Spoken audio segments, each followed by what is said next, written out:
Hey guys, this is James. And this is Denny from TeaDB bringing you guys episode 201. Yes. And so we got some White2Tea here. Some strange White2Tea. Yep. So this is the Hot Brandy is what he's calling it from White2Tea, which is a mix of white tea and black tea. As you can see here, it is pressed into a cake. We'll do what Denny does and go, ugh. So use as much of that as you want. We'll use the whole thing, I think. Wow, this is really hard. So maybe break it up just a little bit. Yeah, so this comes apart easily. Couple of pieces here. So this has been supposedly a pet project of Two Dog, who runs White2Tea. And it sells for $25 for 200 grams. It's a very experimental tea. I think it's pressed with Yunnan material, so it might have some of those characteristics. Cool. 4 biggish chunks. Definitely not perfectly. And the compression isn't super heavy, so... Yeah, it's not like an iron or something like that. Exactly, so... We got some hairs. This will be a rinse. Oh, man. Yeah. So yeah, I mean, this smells like some living, breathing pu'er. It smells like pu'er to you? Yeah, I mean, it definitely had a funk in the package, so. Interesting. It's brewing out pretty orange, so that black tea sort of essence. It's got a very... It smells like black tea, I feel like. Very black tea, sort of floral, Yunnan vibe going on. You getting any white tea vibes off of this? Actually, I'm not at all. So we'll see if this has some of those lighter notes or crisper notes. Excuse me. I'll call that good for now. Have you had this before yet? I have, and frankly, I wasn't totally sure what to make of it. So got it. I thought good it tea was to bring on the show. An interesting one. Definitely coming apart in the guy one. Yeah, the core looks pretty good. Still smells like a black tea. Sort of has that like corn Yunnan smell to it. Yeah. Let's give it a shot. Yep. Cheers. Cheers.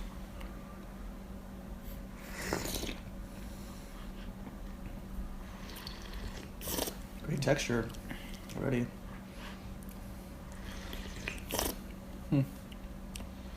Definitely tastes like a black tea. I'm like 80% black tea.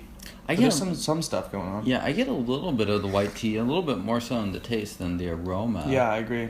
In the front, the white tea is a little bit more floral and soft, and then kind of collapses into this sort of black tea flavors. It's tasty, that's for sure. Doesn't really taste like pu'er to me. No, not at all. But it had that aged smell, like it had been, some stuff had been living there. Leaves a nice sweet aftertaste on the mouth. I'm trying to make sure not to overbrew this, especially if it's black tea material. And we're kind of brewing it closer to pu'er parameters, if anything. This is quite a lot of leaf. Yeah. This is way more black tea way more leaf than you would use. It's hard to even notice the black tea, or the white tea, in the cup. Yeah, and I think the white tea, it's not your silver needle sort of thing. Right. It's more the robust sort. Wow, it's got a really strong rose aroma. It still smells predominantly like black tea. Right. This is a little bit darker than the previous infusion, I think. I think so. Yeah. Salud. Cheers, guys.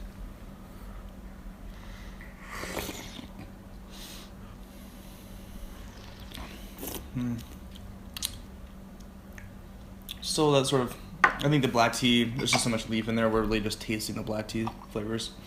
A little bit more tannin in this one. It's getting strong. I mean, brewing black tea like this, I think would result in some tannins. You know what? Pull a little bit out. I think I'm going to. Do it. Yeah. This is something that, no one brews perfectly every time. I've never brewed this before, so I'm just going to pull out experimental tea, experimental brewing. Right, a pretty good chunk. And What I don't want to do is for us to just get into the sort of tannin bitter black tea zone where we're not really experiencing the tea very much. And so we're maintaining the liqueur color there, and I pulled out almost a third of it, I'd say, of the leaf, maybe even more. Probably a good call, judging from that, because it would have been stronger. Pretty clear, good looking pour, high pour for the show. You guys don't need to do a high pour. You might lose a little bit less tea. Unless you're trying to impress the ladies. Then you should definitely do a high pour. Okay. In fact, the higher the better. So ideally from off camera. Yeah, because you're filming. No matter what you're filming, it's always TeaDB. Yeah. Anyway, we do that so that it cools the liqueur down a little bit more quickly. And so we can drink 45 infusions in 10 minutes. Cheers. Cheers, guys.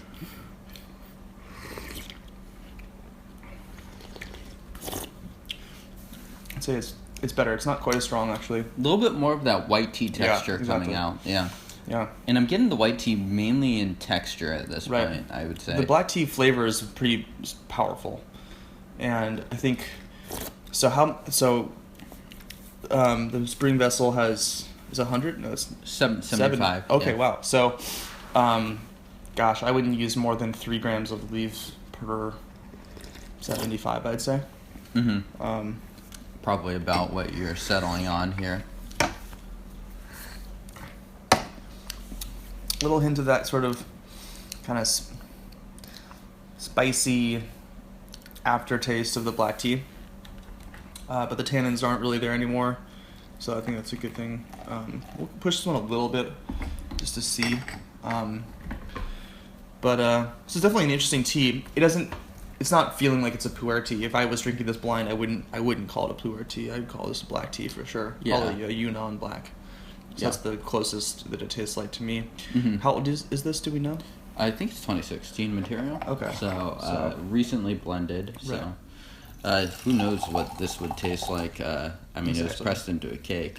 Right. So this is going to evolve and very dramatically change, I would think. Yeah. In 10 years, but at least today, the youth of it still has us really experiencing the black tea flavor of this tea. Yep.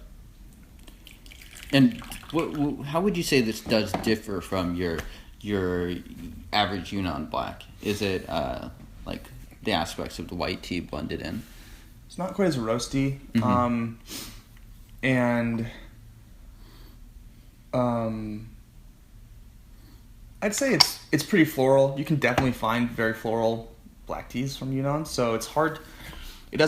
Frankly, it doesn't. There's not a lot. I'd say that the Yunnan black category is pretty big. Yeah. I think if this had more of that sort of gasoline, smoky earthiness that would probably happen as a result of the aging, I think then it would be evolving and bringing out more flavors, different flavors. But at least right now, yeah, it just it tastes like a pressed black tea.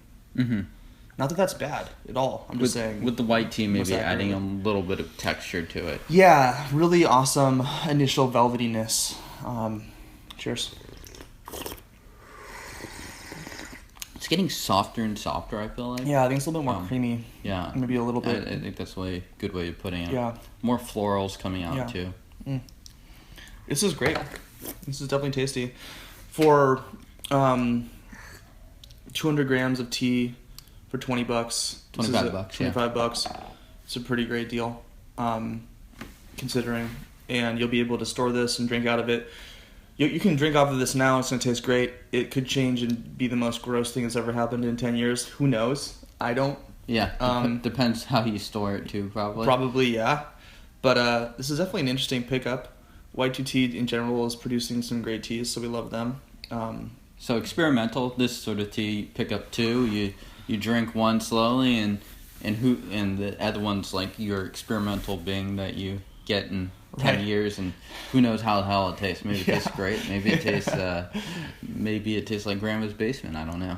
Since we're all storing teas in Grandma's basement, right? And licking it every year to make sure we're recording tasting notes. Exactly. Yeah. So next episode of TeaDB is Grammy's basement. Oh my god. All right. So for folks who want to learn more about some atypical loose leaf tea, James, what should they do? Yeah, they should check out White2Tea.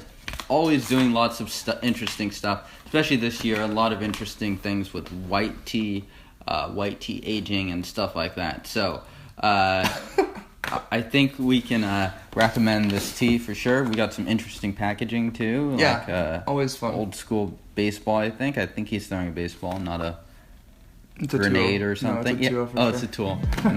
This guy knows what's up. Yeah, so thank you guys for tuning in. Check us out at TeaDB.org. Hit that subscribe button down below. Thank you for following us for 201 episodes. Peace.